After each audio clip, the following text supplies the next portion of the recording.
ভালো করে ধুলে মাছটা পরিষ্কার।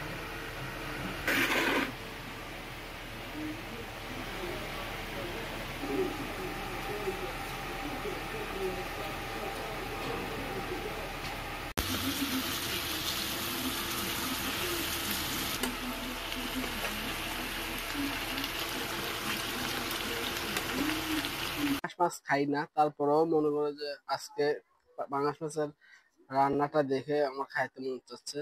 এই কারণে আমি পাঙাশ মাছটা নিয়ে ভাত খাবো আজকে, দেখি কেমন হয়।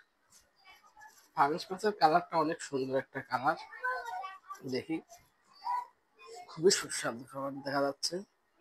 এই দেখুন তেল আছে পাঙাশ মাছটা, খেতে অনেক ভালোই লাগবে।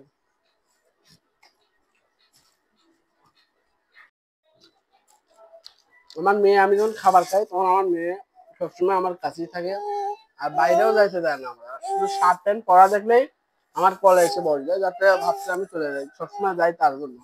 তার জন্য আমার মেয়েটার অসুস্থ, জ্বর, দোয়া করবেন সবাই যাতে জ্বরটা ভালো করে আল্লাহ। তার জন্য খেতে চাচ্ছে না, এবং ভাত খাবে না। তো সবাই ভালো থাকবেন, আর এরকম রান্না করবেন, ভালো লাগবে। টিপ মার মধ্যে টিপ